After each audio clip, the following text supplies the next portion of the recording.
भाजपा की अहम सवाल। दिल्ली में भाजपा कोर टीम की उच्च स्तरीय बैठक जारी है। भाजपा राष्ट्रीय अध्यक्ष जेपी नड्डा, अरुण सिंह, वसुंधरा राजे, सीपी जोशी सहित अन्य कई नेताओं की मौजूदगी है इस बैठक में। बैठक में 65 सीटों पर प्रत्याशियों के नामों पर मंथन हो रहा है। भाजपा ए और डी कैटेगरी वाली सीटों पर मंथन कर रही है। ए कैटेगरी में वो सीटें हैं जिन पर सर्वसम्मति बन चुकी है, वहीं डी कैटेगरी में वो सीटें जिन पर भाजपा की जीत नहीं हुई। इन दोनों कैटेगरी में आने वाली सीटों पर जल्द ही उम्मीदवार घोषित होंगे। एमपी छत्तीसगढ़ की तर्ज पर भाजपा राजस्थान में भी प्रयोग कर रही है। और चलिए इस पर ज्यादा जानकारी के साथ दिल्ली न्यूज एडिटर अदिति नागर हमारे साथ जुड़ चुकी हैं। अदिति, सवाल तो यही है कि किसकी सूची पहले आएगी, लेकिन अब क्योंकि भाजपा कोर टीम की उच्च स्तरीय बैठक जारी है, क्या नजर आ रहा है, किन सीटों पर, कितनी सीटों पर बातचीत हो रही है, मंथन हो रहा है, कब तक सूची आने की उम्मीद?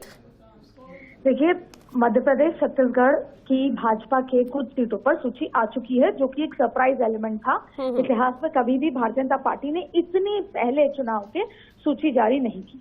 अब आपको बता दें कि राजस्थान की बैठक नहीं हुई, राजस्थान में मंथन चल रहा था। ऐसे में 65 सीटों पर अभी चर्चा चल रही है। वसुंधरा राजे, अमित शाह, जेपी नड्डा, बीएल संतोष से लेकर तमाम जो सीनियर नेता हैं, सीपी जोशी, राजेंद्र राठौड़, अरुण सिंह, प्रहलाद जोशी, तमाम लोग इस बैठक में मौजूद हैं। आज सुबह वसुंधरा राजे दिल्ली पहुंची थी। ऐसे में 65 सीटों पर चर्चा चल रही है, ए कैटेगरी और डी कैटेगरी। डी कैटेगरी में वो 19 सीटें तो शामिल हैं ही जिन पर भारतीय जनता पार्टी राजस्थान में आज तक खाता नहीं खोल पाई, चुनाव नहीं जीत पाई।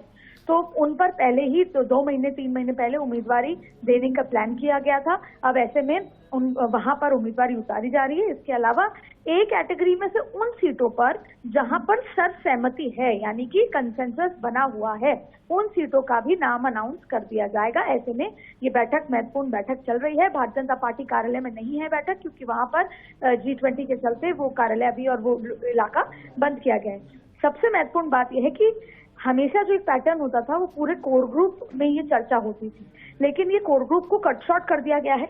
कम लोग इसमें मौजूद है, क्योंकि कोर ग्रुप तो बहुत बड़ा है राजस्थान का।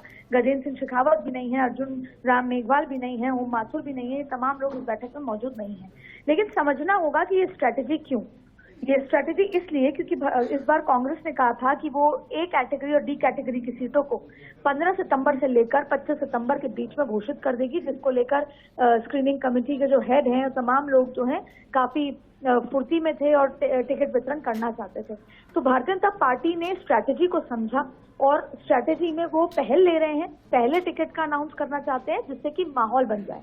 कहीं ना कहीं ये समझ आया कि जहां छत्तीसगढ़ में वो चुनाव बहुत डिफिकल्ट था भारतीय जनता पार्टी के, वहां पर उम्मीदवारी घोषित करने के बाद माहौल बेहतर हुआ है, कार्यकर्ता जमीन पर एक्टिव हुए हैं। यही वजह है कि राजस्थान में जब अभी ये यात्रा निकल रही है, उसमें भी कई बार ये सवाल उठा, भीड़ को लेकर, तमाम चीजों को लेकर, मोमेंटम को लेकर।